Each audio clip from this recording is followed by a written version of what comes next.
anak-anak yang sekarang ya, maksudnya kalau boleh dibilang Gen Z gitu ya.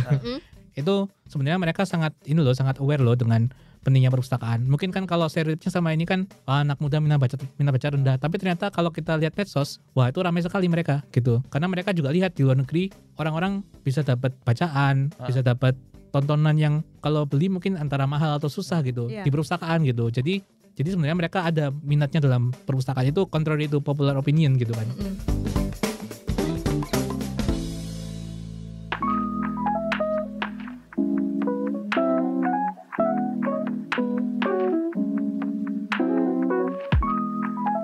Kembali di Kudos, kisah unik diaspora podcast VOA Indonesia. Kali ini bersama saya Dania Iman dan Irfan Ihsan. Kita kali ini membahas mengenai berbagai kesempatan untuk bisa melanjutkan pendidikan di Amerika melalui beasiswa. Iya. Yang ternyata sebenarnya itu ya, kan orang mikirnya gini, wah berarti di Indonesianya itu kita juga harus kuliah misalnya di bidang jurusan arsitektur, dapat beasiswa di Amerika. Iya. Kedokteran dapat beasiswa di Amerika, bisnis dapat beasiswa di Amerika. Betul. Sebenarnya yang namanya kuliah itu mendapatkan beasiswa itu terbuka untuk semua jurusan. Ya, untuk berbagai kalangan, semua jurusan, hingga jurusan yang kita nggak sangka-sangka ini ternyata juga diminati oleh banyak orang. Betul, karena memang apalagi kalau kita bicara misalnya khususnya di Amerika nih, gitu ya, yang namanya pendidikan itu bidangnya apa sih? Jurusannya itu tuh luas banget, berluas banget sampai itu tadi Dania bilang yang kita nggak kepikiran, oh ternyata ada loh kelasnya bahkan sampai gelar master. Betul. Dan kadang-kadang orang juga saking seneng nguliknya ya, oh ternyata ada jurusan ini khusus yang ada di Amerika sehingga itulah yang dikejar. Iya. Gitu. Jadi Kudos kali ini itu dia, kita menghadirkan seorang bintang tamu kali ini. Dia adalah seorang biduan yang maaf saya lihat kamu jadwal. salah jadwal. Tapi mungkin dia bisa nyanyi juga ya. Kita nggak tahu. Aduh, jangan. Ngomong ngomong-biduan tuh kayak istilah lama banget ya. Ketahuan. Itu ketahuan umur dan angkatan ya. Tapi nggak apa-apa. Kita langsung aja kenalan sama tamu kita kali ini, yaitu adalah ya, saya Antariksa Ahmadi, bisa dipanggil Aan. Nah, dan Aan ini seorang pustakawan. Wow. Ya, betul. Ini kayaknya kalau mendengar pustakawan tuh kesannya apa ya? Kita melihat sosok seseorang di antara buku-buku. Betul. Di perpustakaan. Di perpustakaan. Banyak buku. Mukanya kayak buku gitu ya. Saya nggak bilang gitu loh. Tapi nggak apa-apa. Mungkin Aan bisa memperkenalkan diri. Tadi kan udah, lalu juga sekarang sedang ngapain nih di Amerika? Ya, jadi saya sedang kuliah jurusan Library and Information Science. Jadi ilmu perpustakaan dan informasi di University of Maryland. Kebetulan saya didukung oleh program Fulbright, jadi beasiswa Fulbright dari Indonesia. Jadi saya salah satu yang diberangkatkan pada tahun 2023 kemarin. Jadi ini sudah semester kedua sebenarnya, baru masuk semester kedua. Oke. Ya, gitu kira-kira. Nah, itu dia menarik kan, seorang pustakawan. Jadi ternyata di Amerika ini juga terbuka kesempatan beasiswa termasuk untuk bidang yang kayak spesifik banget kan, perpustakaan. Iya, ilmu pustaka gitu. Ilmu pustaka. Oh iya, tadi ada yang kelupaan. Jadi sebelum kesini gitu, jadi saya kerja di Perpustakaan Nasional sebagai pustakawan. Nah, makanya ngambil jurusannya memang yang sesuai dengan itu, karena nanti dipersiapkan sebagai pustakawan di Perpustakaan Nasional. Walaupun sudah di Indonesia juga sudah jadi pustakawan ya, tapi ini sebagai peningkatan kompetensi lebih lanjut gitu, supaya nantilah ada yang bisa dibawa ke Indonesia, kira-kira gitu. Wah, tapi pengen tahu ya, apa sih yang membuat Aan tuh tertarik sama dunia pustaka ini? Kenapa pengen jadi pustakawan? Kan dulu kan kalau ditanya ya, aku nih waktu kecil, Dania mau jadi apa? Aku mau jadi polwan gitu. Tapi itu beneran loh. Pantesan sekarang walaupun jadi penyiar tapi gayanya gaya polwan. Iya kan, maksudnya kan cita-cita anak-anak tuh kan unik-unik gitu ya. Suka ini selalu keliling mereka, itu apa tuh? Nunjuk gitu ya. Jangan situ. Dania tuh kayak gitu. Cuman pengen nunjuk doang gitu kan. Tapi kenapa ini pengen jadi pustakawan? Emang dari kecil suka baca, suka ke perpustakaan, atau apa sih yang mendorong Aan gitu? Ya, sebenarnya kalau dari kecil saya juga sering ke perpustakaan ya, tapi mungkin motivasi utamanya adalah saya ini orang yang suka belajar banyak hal gitu ya, suka iseng-iseng aja gitu, baca tentang apa gitu, termasuk baca ensiklopedia, termasuk juga kalau dulu sering ini ya, dulu masih ada warnet itu ya. Nah dulu jadi saya dari kecil tuh sering ke warnet, tapi bukan buat ngegame, tapi buat ya itu nyari-nyari info apa gitu, baca-baca aja, browsing gitu. Misalnya waktu itu pengen tahu tentang misalnya negara Amerika gitu, nah nyari aja di Google gitu. Dulu kan masih awal, bahkan dulu masih belum ada Google itu waktu pertama kali saya pakai internet tahun 2000-an awal ya, masih Yahoo gitu ya, gitu-gitulah. Pakai apa ya Yahoo waktu dulu ya?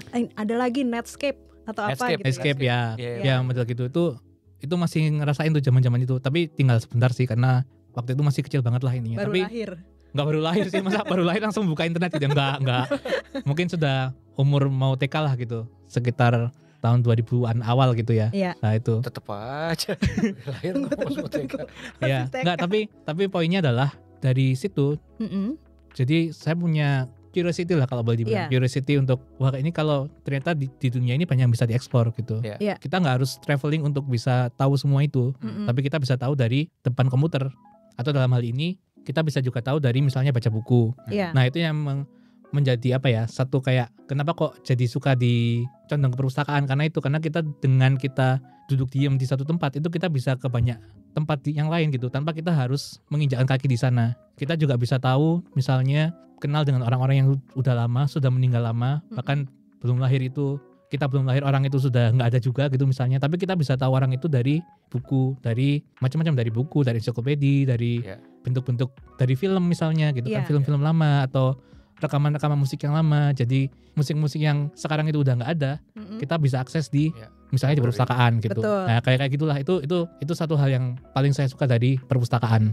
Jadi bukan hanya soal bukunya, tapi dari situ kita bisa mengakses hal-hal yang mungkin sekarang sudah nggak ada, tapi kita bisa bertatap muka atau kita bisa menyelami lewat perpustakaan gitu. Jadi kayak pergi ke masa lampau gitu ya, dan kita bisa kesannya tuh kayak berada di situ gitu ketika kita membaca informasi itu gitu. Dan makanya kan istilah buku adalah jendela dunia. Iya, persis. Betul. Nah, tapi pengen tahu sebenarnya sebelum nanti kita berbicara juga mengenai bagaimana bisa masuk akhirnya ngambil dapat beasiswa gitu ya.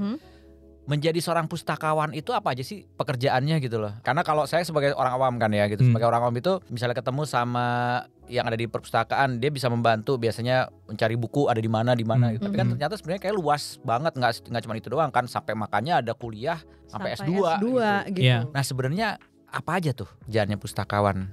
Ya, jadi kalau pada umumnya kan mungkin orang beranggapan bahwa di orang kerja di perpustakaan itu kan kasarnya jaga buku gitu ya. Padahal bukunya mah kemana-mana, ngapain dijagain gitu kan? Udah gede buku. Iya udah gede gitu kan. Apalagi buku yang udah berumur. Bahkan bukunya mungkin lebih tua daripada saya sendiri gitu kan. Ya jadi sebenarnya intinya bukan dijaga bukunya, walaupun itu juga satu hal yang perlu diperhatikan ya. Misalnya kita punya koleksi lama, terus harus dijaga kondisinya, tapi itu bukan yang utama gitu. Yang paling utama adalah bagaimana kita bisa menyajikan konten yang kita punya di perpustakaan, informasi yang kita punya di perpustakaan kepada masyarakat. Jadi bukan soal bukunya itu ada di situ, tapi bagaimana orang ini bisa mengakses pengetahuan yang ada di perpustakaan, informasi, pengetahuan, konten yang ada di perpustakaan itu. Nah itu butuh suatu keterampilan atau keahlian tersendiri. Jadi nggak bisa hanya ini di perpustakaan ada buku loh, ayo dibaca. Itu ya bisa, mungkin ada yang datang, tapi mungkin nggak banyak. Jadi kita perlu belajar strategi-strateginya untuk bisa mencocokkan kebutuhan orang dengan informasi yang kita punya di perpustakaan. Kita kan harus beli buku, harus mengadakan koleksi-koleksi yang misalnya digital.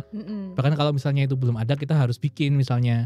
Nah itu kan perlu suatu keahlian tersendiri, bagaimana kita mengidentifikasi masyarakat yang mau kita layani, terus mereka butuh apa. Jadi sistemnya yang dipelajari itu sistemnya ya. Sistemnya, terus bagaimana dengan koleksi kita yang mungkin kalau di perpustakaan nasional ini jutaan ya koleksinya ya. Itu gimana cara kita mencari satu yang dibutuhkan oleh orang. Itu kan butuh keahlian, gimana cara kita menyusun, mengorganisasikan informasi yang ada di situ supaya gampang dicari gitu.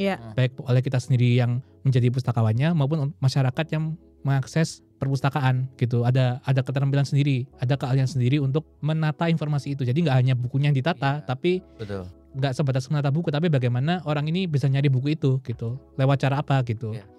Jadi emang kan kita kalau sebagai ibaratnya customer lah ibaratnya atau jadi anggota gitu datang ke perpustakaan, kita taunya simple gitu ya. Padahal justru memang makanya benar juga ya kalau dibilang sesuatu yang kelihatannya simpel itu sebenarnya persiapannya jauh lebih ngejelimet daripada yang kelihatan gitu kan. untuk bikin jadi satu hal menjadi simpel tuh ribet banget ternyata gitu. Nggak mudah gitu Nggak ya. mudah. Ya. Iya. Kuliahnya sendiri tuh berapa lama kalau untuk ngambil S2? Biasanya itu kalau di sini di Amerika 2 tahun. Walaupun ya kalau di Indonesia kan memang untuk jadi seorang pustakawan itu kan nggak harus S2. Bisa lewat S1. Tapi kalau di Amerika, khusus di sini terutama, itu memang untuk menjadi seorang librarian, jadi yang benar-benar certified sebagai seorang pustakawan, itu harus lewat S2. Jadi S1-nya nggak ada sebenarnya, malah nggak ada. Jadi orang-orang yang mau jadi pustakawan di sini di Amerika itu dididik dalam jenjang S2. Jadi ada yang 2 tahun, ada yang setahun, macam-macam. Itu sebenarnya fleksibel, tapi biasanya memang yang umum itu 2 tahun gitu, master. Walaupun kalau di Indonesia mungkin bisa 4 tahun gitu ya. Tapi kalau di sini biasanya 2 tahun gitu. Oke. Nah kalau di Indonesia sendiri apakah sekarang sudah banyak yang menekuni profesi sebagai pustakawan hingga menempuh jenjang pendidikan tinggi ya sampai S2 atau mungkin ada yang S3 gitu? Kalau di Indonesia memang kan persyaratannya sekarang aturan terbarunya itu memang S1 gitu. Dari S1 bidang perpustakaan, walaupun saya sendiri sebenarnya S1-nya waktu itu masih bukan perpustakaan. Jadi S1 saya sastra Inggris sebenarnya, tapi saya diterima jadi pustakawan di Perpustakaan Nasional. Memang waktu itu bisa, walaupun mungkin kalau sekarang aturannya sedang berubah. Jadi memang sedang diarahkan supaya yang nantinya jadi pustakawan itu yang berpendidikan bidang perpustakaan gitu. Tapi itu mungkin akan bisa berubah lagi lah gitu. Tapi kita nggak saklek sebenarnya. Walaupun sekarang memang arahnya ke situ. Di Amerika pun juga ada wacana yang sama gitu. Jadi nggak selalu harus yang berpendidikan ilmu perpustakaan. Itu bisa disusul nanti. Tapi sekarang ini memang ada jalurnya sendiri untuk itu, untuk menjadi pustakawan. Dengan cara apa? Dengan cara sekolah di bidang perpustakaan gitu. Nah kalau tadi kan Aan ini menerima beasiswa Fulbright ya, kita tahu untuk mendapatkan beasiswa Fulbright itu kompetisinya tinggi sekali gitu ya. Nah ketika mengajukan beasiswa lalu juga bilang saya mau ngambil ilmu pustaka, tanggapan dari mereka apa? Kenapa, mungkin ada pertanyaan kenapa pengen jadi mengambil jurusan ini, atau mungkin ada pertanyaan khusus yang sehingga membuat Aan itu istimewa dan akhirnya bisa menerima beasiswa gitu? Wah kalau itu nanyanya sama yang wawancara ya. tapi mungkin ya kalau yang saya ingat ya waktu wawancara kemarin itu ada satu interviewer atau satu panelisnya itu yang bertanya soal isu apa yang menurutmu paling hangat di bidangnya sekarang ini, di bidang perpustakaan sekarang ini.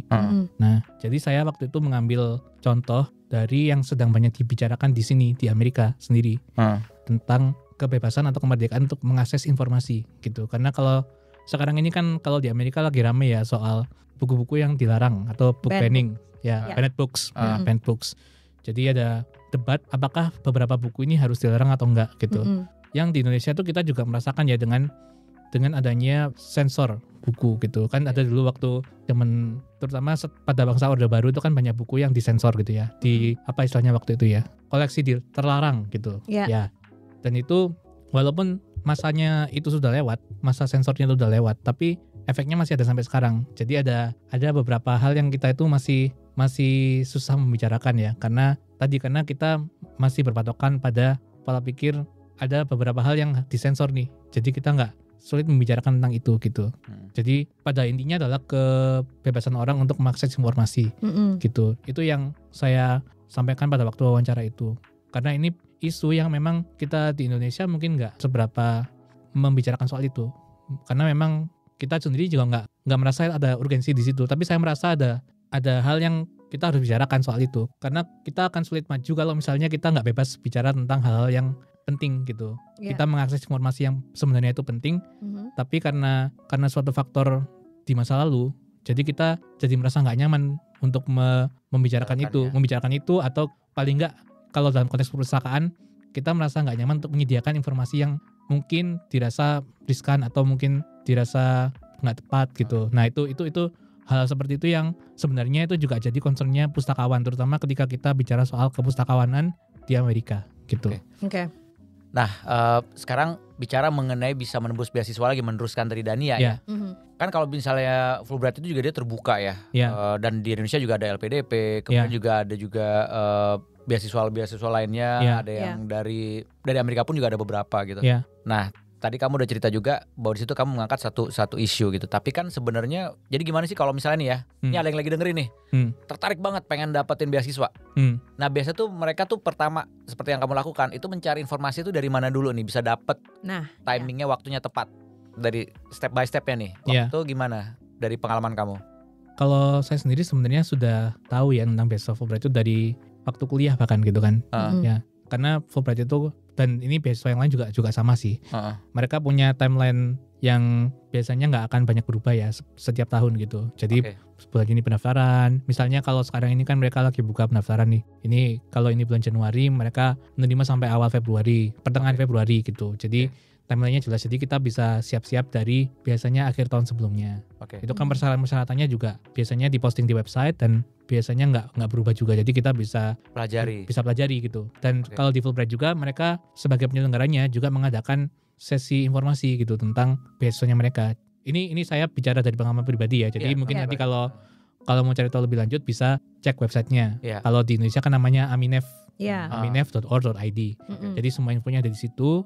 Dan biasanya tiap tahun sama itu. Jadi kita bisa tahu nih kapan mulai pendaftaran dan kapan kita bisa mulai nyiapin dokumennya dan apa aja yang harus disiapkan. Itu biasanya nggak terlalu banyak berubah gitu. Itu satu. Jadi pelajarin ada beasiswa apa aja. Kemudian dari masing-masing itu pelajari timelinenya. Terus apa yang menjadi keunggulannya, gitu ya. Dan kalau kamu sendiri, karena kan bidang kamu unik nih, library, pustaka gitu ya. Sementara bersaing juga dengan yang banyak mau ngambil beasiswa di bidang-bidang yang mungkin lebih populer gitu ya. Nah tapi di situ tadi kamu sempat cerita juga, berarti yang kita tonjolin pas di interview gitu ya, itu adalah bidang yang memang aktual dan terkini yang menjadi concern kamu pribadi gitu, memandangnya seperti apa gitu, yang harus bisa diutarakan gitu ya. Ya kalau dalam konteks beasiswa Fulbright dan sebenarnya di yang lain juga ada sih kurang lebih sama. Jadi ada dua dokumen yang harus kita siapkan yang menurut saya itu paling utama, paling boleh dibilang itu cukup krusial lah. Jadi ada dua essay yang harus kita siapkan, yaitu tentang motivation statement dan study objectives. Nah maksudnya apa? Motivation statement artinya kita harus bisa mengartikulasikan alasan kenapa sih kita harus S2. Jadi misalnya kita sendiri sebenarnya motivasinya apa gitu.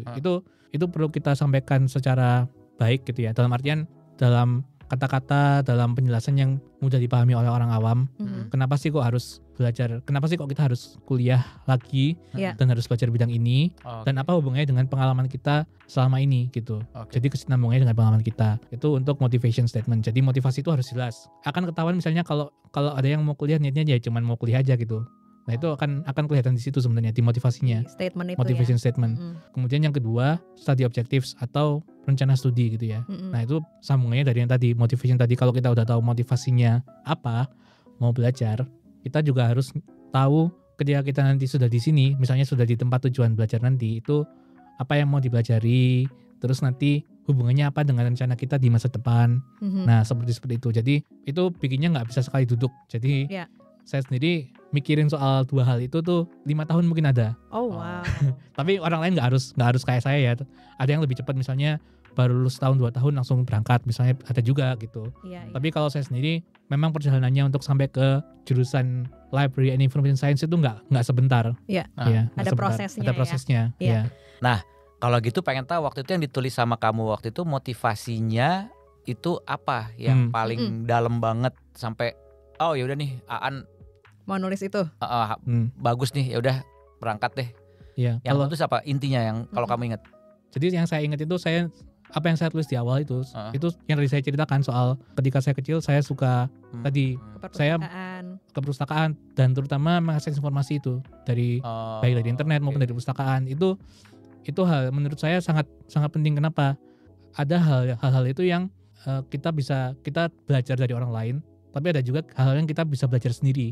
Jadi yang mungkin orang lain nggak pernah terpikirkan, tapi ketika kita terpikir soal itu, terus kita mencari sendiri, itu bisa lewat tadi banyak hal, misalnya lewat buku di perpustakaan, lewat informasi yang kita temukan di internet. Jadi motivasi saya adalah saya ingin belajar bagaimana caranya menghubungkan manusia dengan informasi yang dibutuhkan gitu. Jadi kita bisa menghubungkan orang yang punya rasa ingin tahu, atau kita menumbuhkan rasa ingin tahu pada orang lain dan kita menghubungkan itu dengan informasi gitu. Oh, oke. Karena yang sering jadi problem itu kan kalau di Indonesia itu kan keterbatasan akses ya. Iya, Jadi iya, iya. walaupun misalnya kita hidup di kota besar, misalnya katakanlah di Jakarta atau di Surabaya atau di kota-kota besar baik di Jawa maupun di luar Jawa, mungkin orang punya akses internet, tapi akses itu mau dipakai buat apa gitu kan? Iya. Karena kan jadi gini, punya akses sendiri pun tuh nggak cukup. Jadi kita harus tahu apa yang kita mau tahu gitu. Dan itu ternyata setelah saya menjadi pustakawan, itu satu hal yang mungkin akan sangat banyak bisa difasilitasi kalau ada orang yang punya kompetensi di bidang itu. Kompetensi untuk mencari informasi yang tepat Dan terus membantu orang lain. membantu orang lain untuk mencari itu. Nah, mungkin beberapa orang, 1-2 orang, misalnya kayak saya dulu waktu kecil tuh bisa mungkin nyari-nyari sendiri gitu. Tapi ternyata di masyarakat banyak loh orang yang sebenarnya bisa dituntun gitu untuk menemukan informasi yang tepat. Kalau misalnya mereka dilepas sendiri untuk mencari informasi yang mungkin nggak ketemu. Karena apalagi sekarang ada namanya hoax, ada misinformasi, ada disinformasi. Nah, itu hal-hal yang sangat mempengaruhi gitu. Itu yang jadi motivasi saya untuk tadi bisa belajar keahlian orang yang memfasilitasi orang itu, dan ternyata itu ada keahlian yang dipelajari gitu. Tersendiri gitu ya. Dan itu yang menjadi juga kuat, akhirnya mereka melihat wah ini bagus nih. Ya, gitu di motivational statement itu ya. Ya, salah satunya kurang lebih begitulah. Iya, gitu. iya.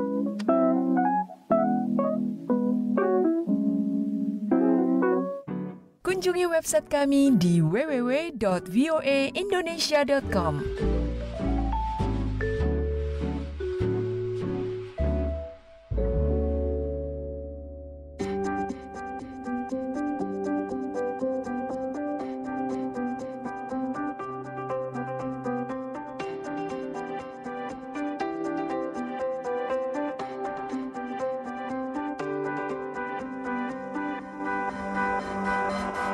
Nah, ini kan tadi melanjutkan juga di era digital ya.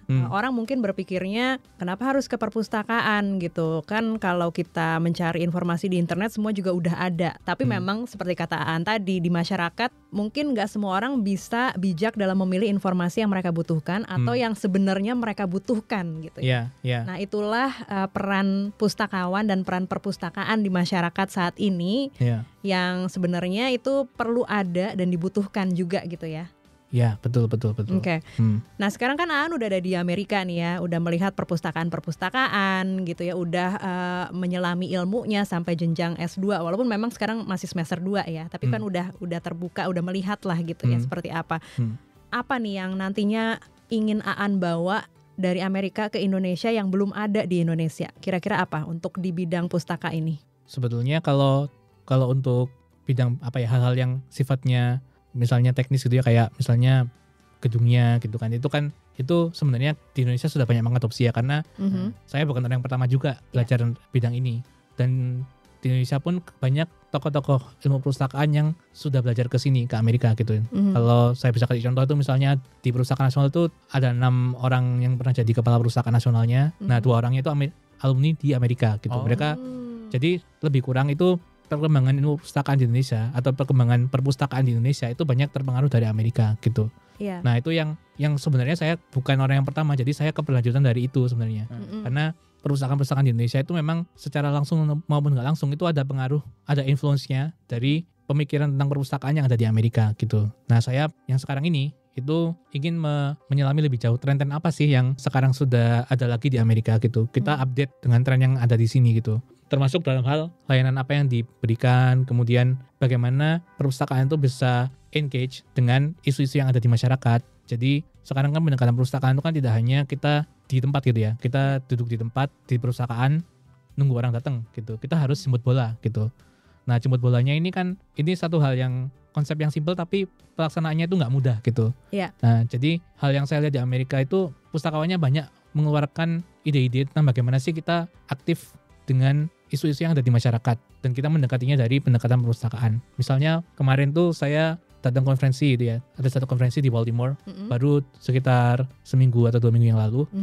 Satu hal yang dibahas di sana adalah peran perpustakaan dalam mewujudkan keadilan pangan atau food justice gitu. Gimana perpustakaan ini dengan sumber daya yang dia miliki bisa membantu orang-orang yang kekurangan dalam hal pangan gitu.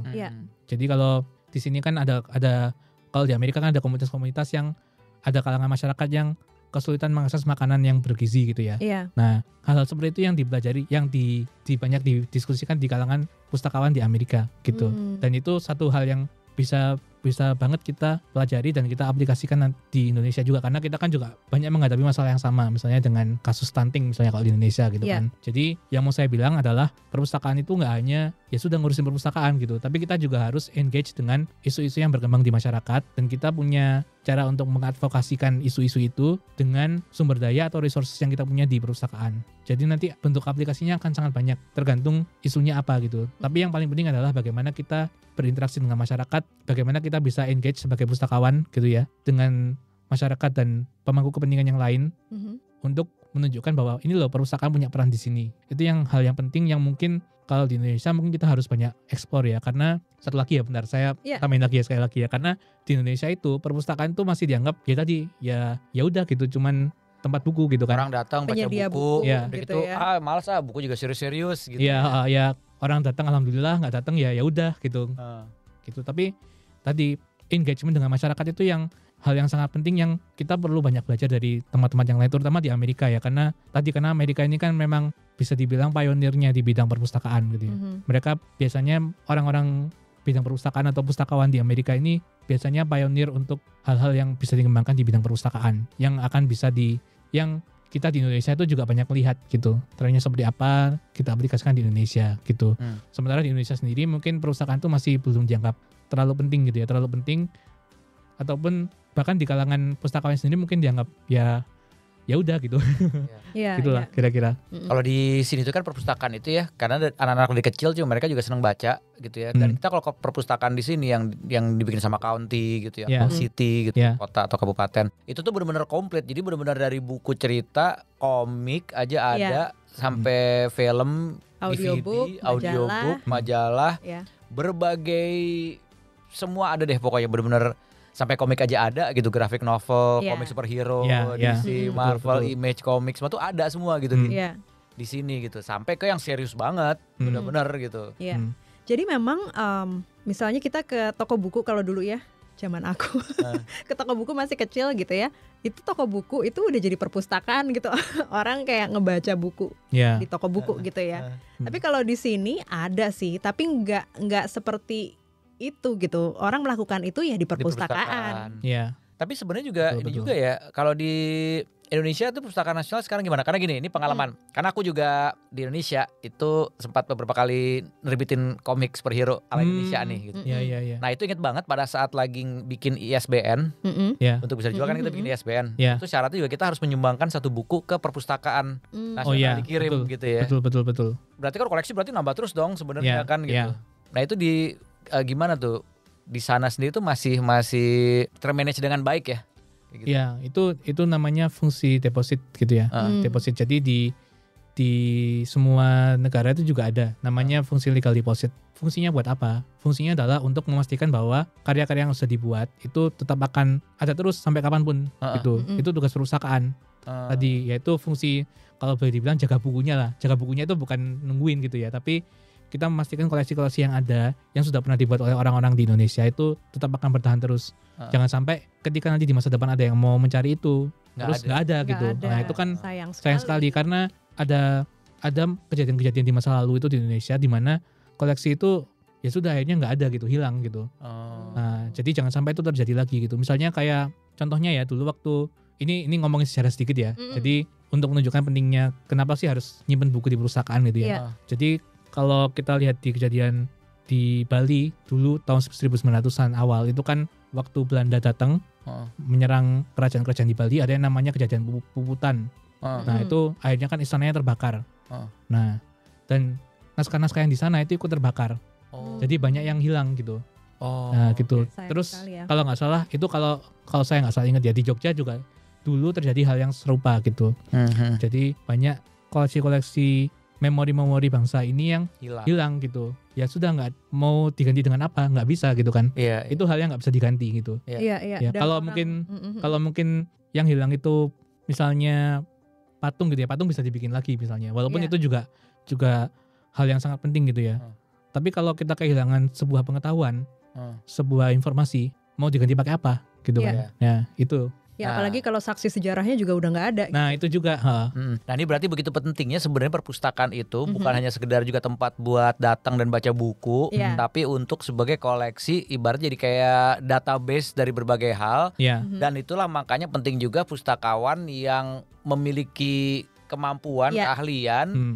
dengan pendidikan yang tinggi jadinya gitu kan ya untuk bisa memanage itu semua Hmm. sampai akhirnya mudah diakses dan tetap ada gitu. Betul. Ya, karena banyak banyak hal-hal yang tentang bagaimana kita mempreservasi informasi itu yang kita kalau kita sendiri itu nggak kebayang gitu. Tapi kalau kita sudah mikir gimana caranya menjaga koleksi ini atau menjaga informasi ini 10 tahun lagi, gimana 50 tahun lagi, Iya. gimana 100 tahun lagi. Misalnya dulu itu kan orang punya CD gitu ya buat nyimpen file itu ya. Nah kalau sekarang gimana itu nanti Iya. gitu? 5 tahun lagi gimana? Iya. Gimana cara kita menjaga supaya isinya itu tetap ada sampai nanti gitu.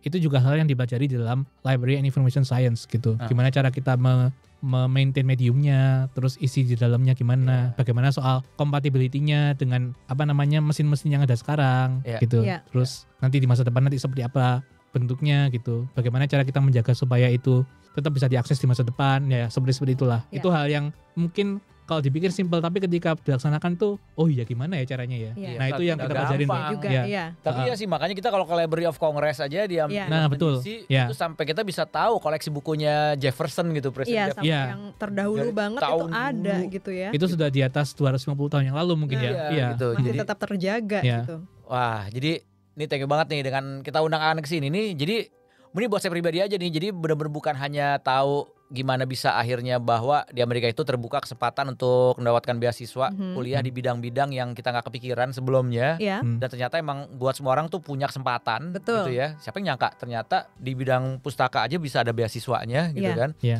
Sampai ke persepsi mengenai perpustakaan gitu loh. Jadi berbeda gitu ya. Beda, nggak cuman datang buat nyari buku, enggak, Iya, ternyata penghargaannya bener-bener tuh lebih wah, gitu. Iya. besar banget fungsinya gitu Iya, loh. semoga teman-teman yang mendengarkan juga jadinya lebih wah ternyata ya, dan besok langsung nih ke perpustakaan. Iya, jadi lebih sayang sama perpustakaan. Nah, Wah, iya. iya loh, Iya, beneran loh. betul. Betul, nyari Iya kan? koleksi-koleksi yang terdahulu yang mungkin dipikirnya pas nyari di internet nggak ada. Siapa tahu di perpustakaan kan ada. Iya, gitu. apalagi sekarang kan film-film aja kan balik lagi ke back to 90s, back to 80s film Indonesia aja kan Iya, Ya, yang film anak mengambil mudanya. settingan di zaman 90-an, yang lebih 80-an. dulu Nah, ya. coba deh ke perpustakaan deh. Cari di sana kalau emang pengen megang langsung tuh kaset kayak apa, dengerin gimana, lihat cerita buku-bukunya. Tapi kalau lihat anak-anak yang sekarang ya, maksudnya katakanlah ya kalau boleh dibilang Gen Z gitu ya. Itu sebenarnya mereka sangat sangat aware loh dengan pentingnya perpustakaan. Mungkin kan kalau stereotipnya sama ini kan anak muda minat baca rendah, tapi ternyata kalau kita lihat medsos, wah itu ramai sekali mereka gitu. Karena mereka juga lihat di luar negeri orang-orang bisa dapat bacaan, bisa dapat tontonan yang kalau beli mungkin antara mahal atau susah gitu Iya. di perpustakaan gitu. Jadi sebenarnya mereka ada minatnya dalam perpustakaan itu, contrary to popular opinion gitu kan.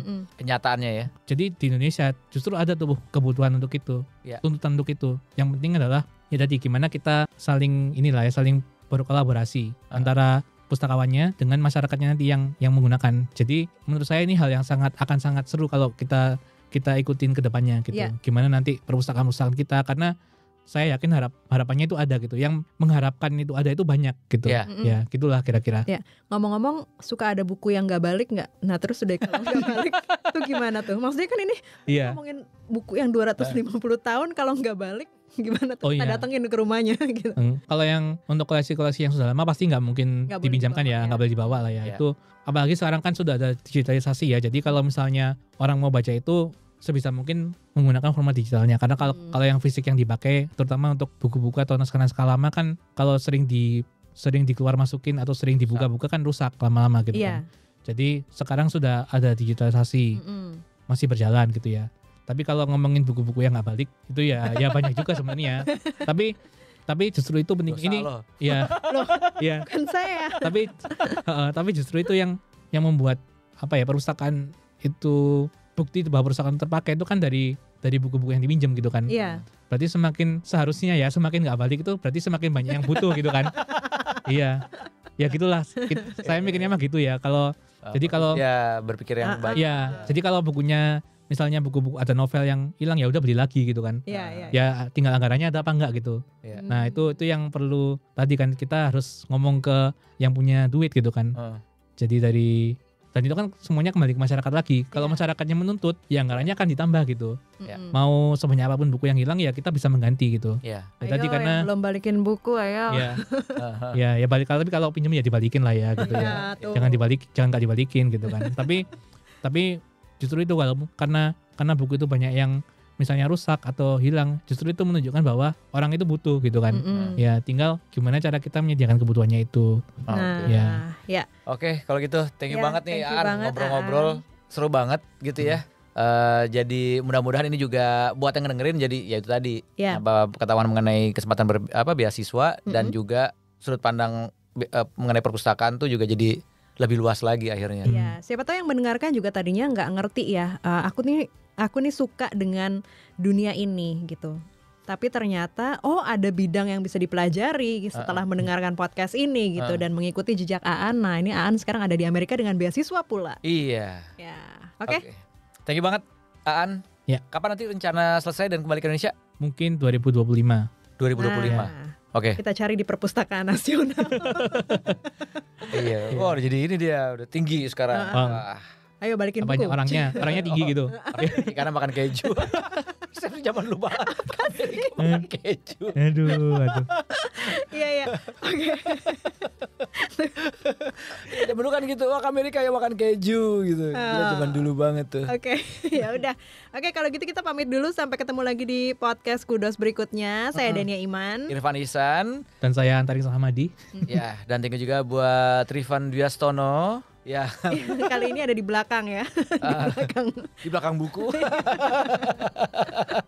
Ya, thank you banget Aan. Sampai ketemu lagi dan sukses terus ya. Oke, terima Oke, kasih. thank you, Terima kasih Aan. kesempatannya.